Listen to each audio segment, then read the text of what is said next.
Tomorrow is a normal working and school day. However, the police are in receipt of a notification by some citizens who would like to engage in public demonstrations. The government respects the constitutional rights of all Kenyans to peacefully assemble for whatever reason on any day, anytime. Article 37 of the Constitution guarantees every person the right peacefully and unarmed to assemble, to demonstrate, to picket, and to present petitions to public authorities. Please underline the word peacefully and unarmed. That is not me, that is the Constitution. Police are therefore ready to provide security and guide the protesters tomorrow according to their requests.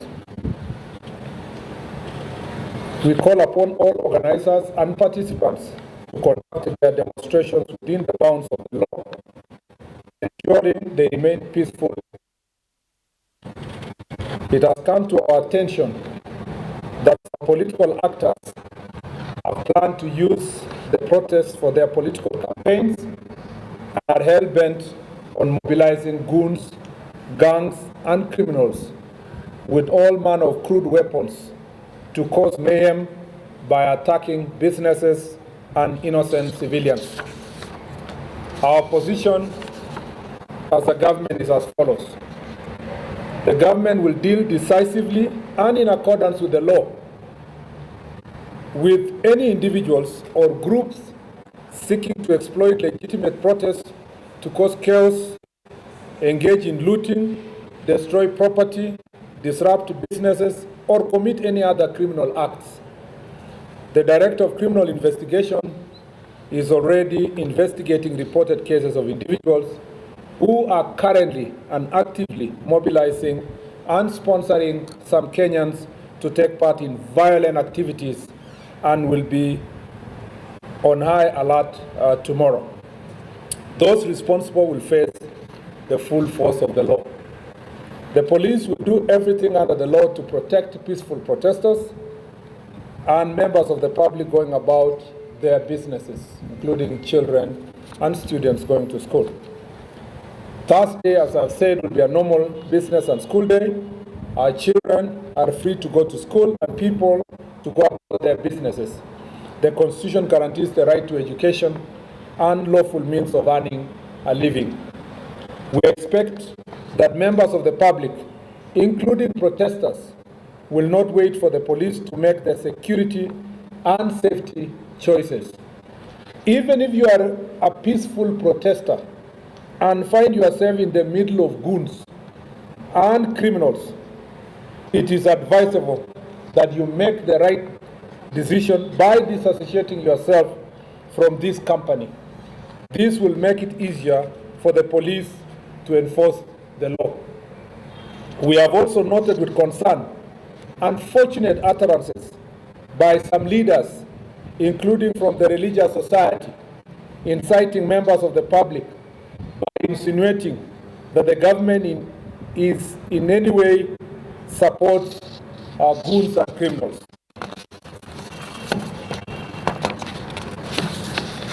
For the avoidance of doubt, the government of Kenya does not condone or work with goons or criminals. The police are under instructions through the policy guidance of the Cabinet Secretary to decisively deal with all goons without fear or favor. In fact, it is clear that those who are insinuating that the government is working with goons, including those who applying reverse psychology, tried to blame the government and the police on matters of violence and to try to tell the public that tomorrow the government is going to plan goons.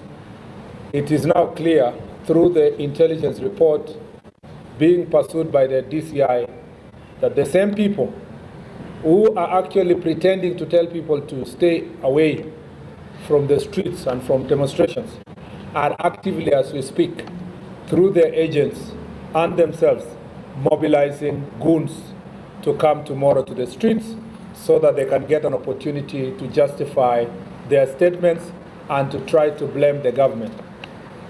Make no mistake, any person who is going to be procured by those people or any other person to come tomorrow to the streets armed for a violent protest will meet the full force of the law.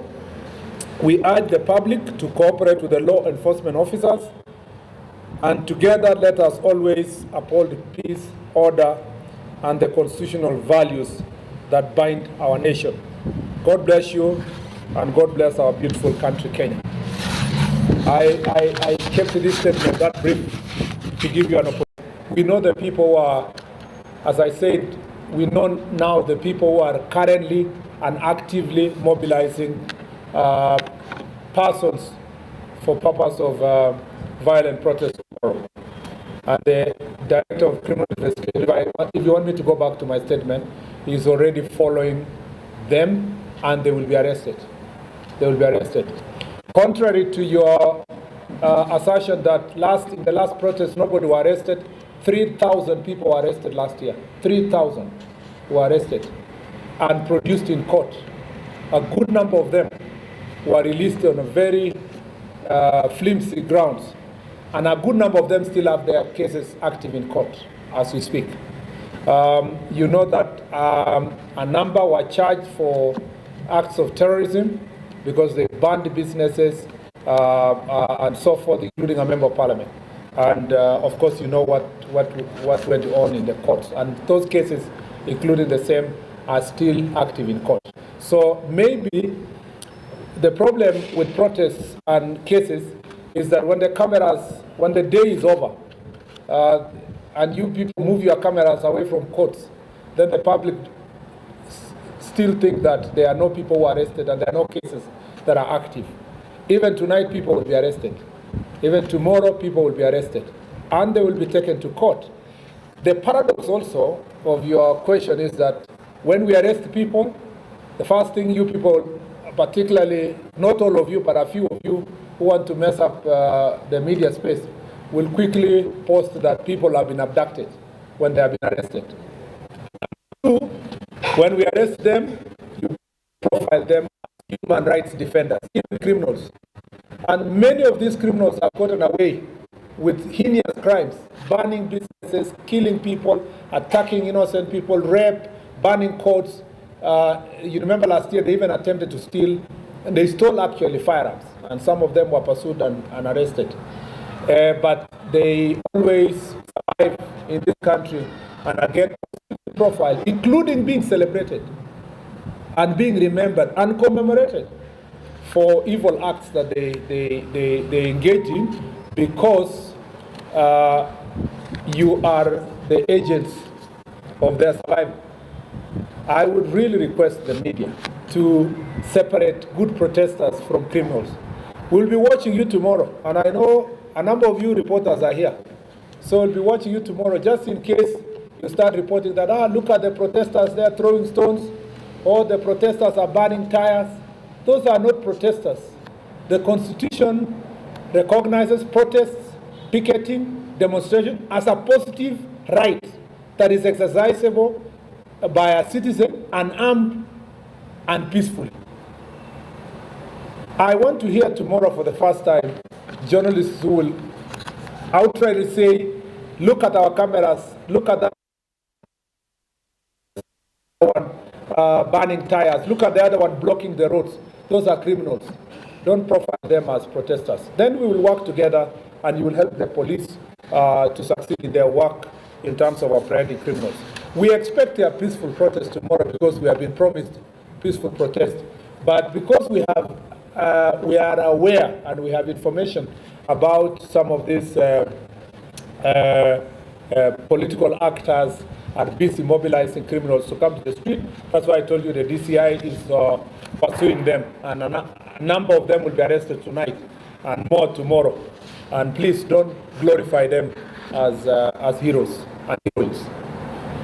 On the question of answers questions, on the issue of legality of tomorrow's, remember that the question you had posed to the regional commander was whether the Inspector General of Police has been notified. The procedure in the Public Order Act is to notify the OCS in the police station. Finally, that has been confirmed that notification has come from some families and citizens that they would like to carry out peaceful protests tomorrow. So there is no question. However, even in that case, violent protests are still illegal and it will not happen. The police will do everything to ensure that anybody who is armed and who is not keeping peace will not be allowed to roam about the city of Nairobi and any part of the Republic of Kenya. I'll take the last set of questions. Yes. Yes, the persons who gave notification requested certain designated routes, and the police are already alert to help them peacefully go through the designated routes. Unfortunately, they never put in the time they will start and the time they will end. But we have their telephone numbers. We'll continue in conversation with them so that they can tell us the specific routes we are going to pass through. But as I told you, the challenge has never been peaceful protest. And as has been said, there are many protests that take place in this country every day in different parts by workers, by doctors, by nurses, by different people. And usually it ends up being very peaceful protests, and police are escorting them and they do it successfully. Sadly, when we have the information as we have now, it becomes very sad. And let me tell you, maybe I should just give you a sneak preview of the kind of information we have. We have information that in a number of counties, particularly, I don't want to profile the specific counties, but counties near Nairobi and thereabout, that criminals are being mobilized to attack businesses of leaders and business people who are associated with the government. And so we are aware of some businesses, supermarkets, and other processing plants for business people who are not supporting the person who has organized the violence. And so the DCI is on the case of all those ones who are being mobilized and taken to go and loot supermarket and other businesses. What is the motive? We understand that the possible motive, this is still early, but the possible motive is that there are a number of businesses and businessmen who have refused to support certain politicians financially and their political ideology. In the process, they want to use the protest and the excuse of tomorrow's protest to target their businesses as a way of sending a message and blackmailing other business people that they must support his tribal agenda by force. So the DCI is on that case and it will be dealt with. Asanteni sana, and I look forward to successful tomorrow.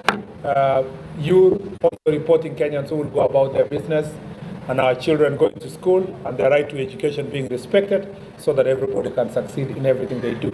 Asanteni sana, and may God bless you. Thank you.